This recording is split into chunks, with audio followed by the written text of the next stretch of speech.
Well, hello there, my friend. Welcome to the fire. You know what?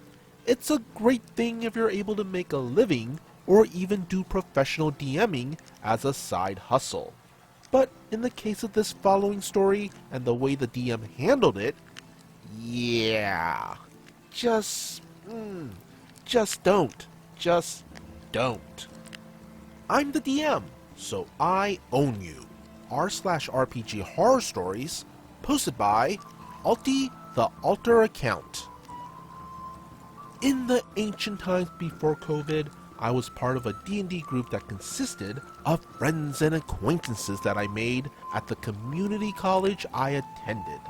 We had all had an interest in playing D&D, but didn't have anyone who knew the rules in depth and wanted to run a game for us. That all changed when we met Clara. Not a real name, but let's roll with it. Clara had just moved from out of state and was looking to put a game together. Since she had way more experience than any of us, we all jumped at the opportunity to have her run a game for us. We generally try to meet 3 times a week, since most of us were aloof 20-something years olds with way too much free time on our hands. At first, things were cool. She was very patient with teaching us how to play, was very knowledgeable about the rules, and everyone was having a great time with their first campaign. That all started to change about a month in. Clara had posted a message in the group chat which went along the lines of that we needed to start pitching in a little bit of cash before each session, since she was taking a sizable amount of time where she was missing out on potential opportunities to make money. At the time, we were all behind it. She was taking 3 to 6 hours out of her days to run games for us while also attending her classes. So, we were more than down to show a little appreciation. It was agreed that we would each pitch in $10, which added up to $50 a session for her. I'd say for a few weeks, everything was fine.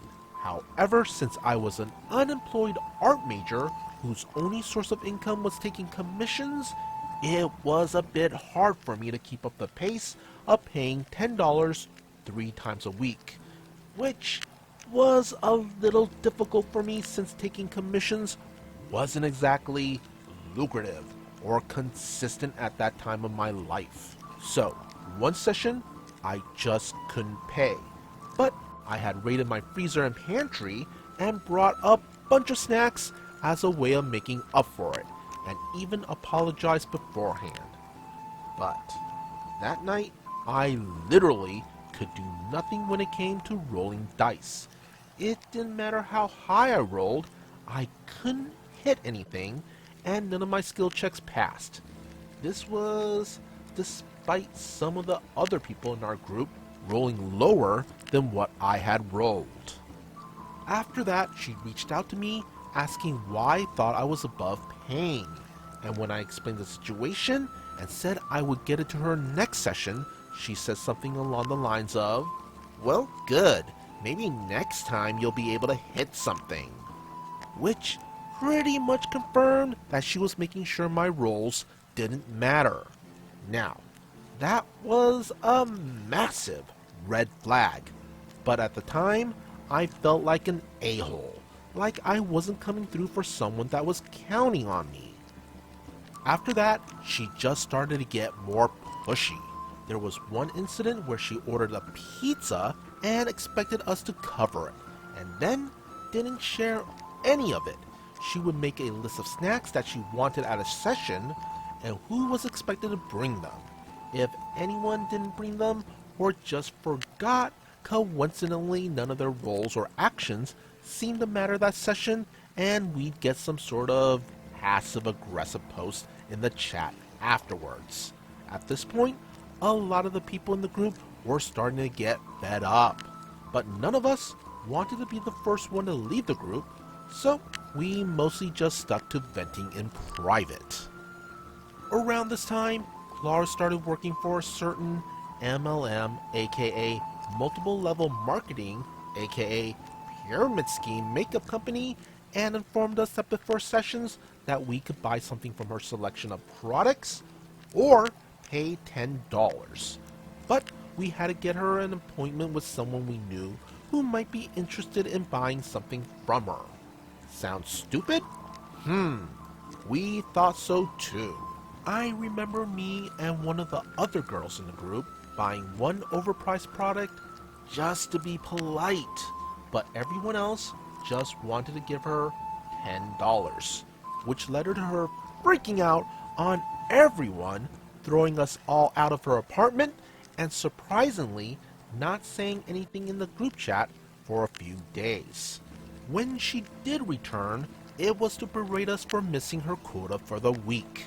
How we weren't doing enough, and that there wouldn't be any more sessions until we helped fix the problem we made. We shockingly didn't want our money and fun being held hostage by someone who treated us like her own personal wallet, because she wanted to chase after a pink Mercedes that she was never going to get. So we all just collectively said, F it, and blocked her at the same time, with some of us deciding to tell her off before doing so. There was a confrontation on campus, which led to her being escorted off campus after spitting in my friend's face. But after that, we moved on. Started running little one-offs and homebrew campaigns before we added a much cooler DM who didn't expect us to pay.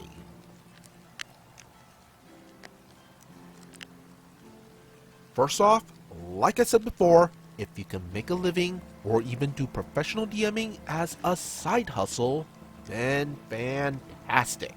Good on ya. I know it could be a hot button topic for some people, but if there's a demand for it, then by all means, take advantage and make your money. Now, with that said, the DM in the story is an example of what you shouldn't do as a professional DM. And if you're making money doing something, then you're a professional in my book. Now, as a DM for hire, it's a business, and if someone can't pay, then they don't play. I know this may sound mean, but it's the same idea if you want a cheeseburger from McDonald's, but don't have the money for it, then you're not getting that cheeseburger. Yeah.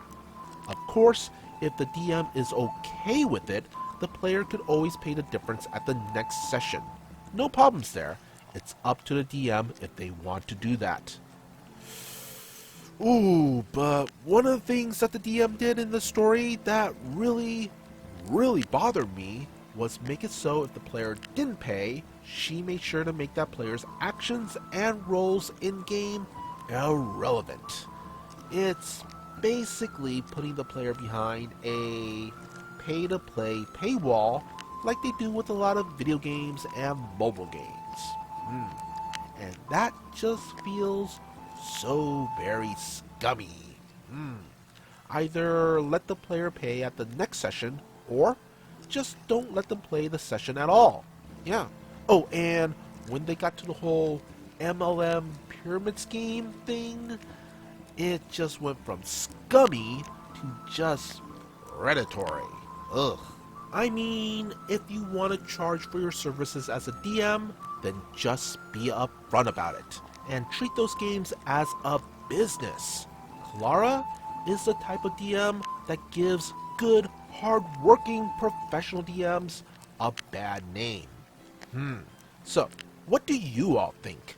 What are your thoughts on professional DMs? Let us know in the comments below. Be sure to hit that like and subscribe button if you want to see more content like this. And would you kindly follow the socials posted in the description below. As always, be good, be great, be awesome.